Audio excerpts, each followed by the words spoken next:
بسم اللہ الرحمن الرحیم۔ السلام علیکم۔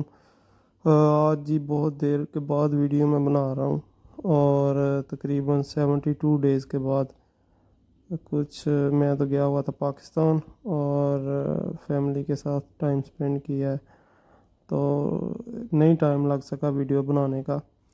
تو آج کی جو پہلی ویڈیو ہے اس میں اپنا ایک بہت ہی برا ایکسپیرینس وہ آپ لوگوں کے ساتھ شیئر کروں گا، جو کہ مجھے ہوا ہے گلف ایئر لائن کے ساتھ۔ ٹھیک ہے جی، گلف ایئر لائن کی ٹکٹ میں نے بک کی تھی آن لائن، اور اس کی جو پیمنٹ ہے وہ میں نے کی تھی اپنے کریڈٹ کارڈ کے ساتھ۔ نارمل فلائٹ ڈپارچر سے 3 گھنٹے پہلے جو ہے وہ چیک ان شروع ہو جاتا ہے، اور میں اس میں یہ بتانا چاہوں گا ویڈیو میں کہ پاکستانی ادارے کس طرح سے کام کرتے ہیں، کتنی گندگی کے ساتھ، اور وہاں پہ جو لوگ بھرتی ہوئے ہوتے ہیں وہ پتہ نہیں کس طرح کے سفارشی بھرتی ہوئے ہوتے ہیں، کہ جو اوورسیز پاکستانی ہوتے ہیں ان کو کس طرح سے وہ ذلیل کرتے ہیں۔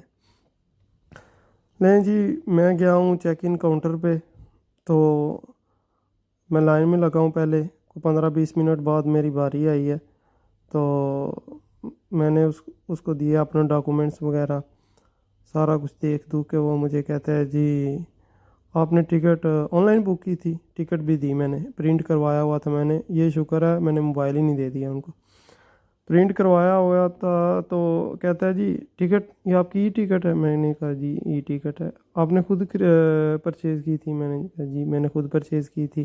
کیسے خود پرچیز کی تھی؟ آپ کے پاس کریڈٹ کارڈ ہے؟ میں نے کہا یار کریڈٹ کارڈ میرے پاس ہے تو میں نے پرچیز کی ہے نا، ویسے میں نے کیسے کر لی؟ اچھا جی اس کی کنفرمیشن نہیں ہو رہی۔ میں نے کہا بھائی خدا کے بندے کنفرمیشن کیوں نہیں ہو رہی؟ جب کریڈٹ کارڈ سے پیمنٹ کلیئر ہو گئی ہے تو تبھی کمپنی نے، گلف والوں نے مجھے وہ ای میلز وغیرہ بھیجی ہیں نا، کہ آپ کی جو کنفرمیشن کوڈ ہے وہ بھیجا ہے انہوں نے، اس کے بعد ٹکٹس بھیجی ہیں، اس کے بعد مجھے وہ سینڈ کرتے رہے ہیں جی، اپڈیٹس دیتے رہے ہیں وہ ای میل کے ذریعے۔ اس کے بعد انہوں نے کیا کہتے ہیں آن لائن چیک ان کے لیے، کہ اگر آپ چیک ان آن لائن کرنا چاہتے ہیں تو آپ کر سکتے ہیں۔ 72 گھنٹے پہلے انہوں نے مجھے میل کی ہے، 24 گھنٹے پہلے پھر انہوں نے کہا کہ جی اب چیک ان اوپن ہو گیا، اگر آپ کرنا چاہیں تو آپ کر سکتے ہیں۔ سب سے بڑا مسئلہ یہ ہے جی، جو آن لائن اگر آپ پاکستان سے آ رہے ہیں جو بندے، اگر آپ آن لائن چیک ان کر بھی لیتے ہیں نا، اور آپ وہ بورڈنگ پاس اپنا پرنٹ کر لیتے ہیں، تو یہ پاکستان والے ایسے خبیث ہیں نا، جو ایئر لائن والے بیٹھے ہوتے ہیں ادھر چیک ان کاؤنٹرز پہ، وہ کہتے ہیں جی یہ آپ کا بورڈنگ پاس نہیں چلے گا، آپ کو وہ بورڈنگ پاس وہی کروانا پڑے گا جو ہمارے پاس ہے، تو آپ کی چیک ان دوبارہ کی جائے گی۔ اتنا غلیظ سسٹم ہے ان لوگوں کا، اور کرتے کیا ہیں بس کمائی کے چکر میں، پیسہ کمانے کے چکر میں، کہ حرام ان کے پیٹ میں کسی طریقے سے چلا جائے۔ 2:15 بجے کے یہ سٹارٹ ہوئے ہیں، 4:45 تک ان کو یہ ہی نہیں تھا کنفرم ہو رہا۔ کبھی مجھے کہتے ہیں جی اپنا کریڈٹ کارڈ دیں، آپ کے کریڈٹ کارڈ کے سگنیچر اور آپ کے پاسپورٹ کے سگنیچر میچ ہو رہے نہیں ہو رہے، کبھی کہتے ہیں جی یہ تو پاسپورٹ ہی آپ کا نہیں ہے۔ میں نے کہا بھائی 15 سال ہو گئے ہیں مجھے ٹریول کرتے ہوئے، پاسپورٹ میرا کیسے نہیں ہے؟ تو 15 منٹ جب رہ گئے فلائٹ ڈپارچر میں، تب جا کے انہوں نے مجھے بورڈنگ پاس بنا کے دیا۔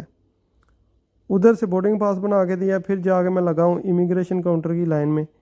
امیگریشن کاؤنٹر کی لائن میں جا کے دی، بڑی 6 کاؤنٹر ہیں، ان میں سے بھی جو ہیں 2 وہ ایک اوورسیز کے لیے ہے، ایک لیڈیز کے لیے اور بچوں کے لیے، اور ایک جو ہے فارن نیشنلز کے لیے جن کے پاس فارن پاسپورٹ ہے۔ باقی بچے 3، وہ 3 میں اتنی لمبی لائن لگی ہوتی ہے کہ کوئی اندازہ ہی نہیں۔ اور یہ جو عوام کے ٹیکس کے پیسوں پہ پلتے ہیں حرام خور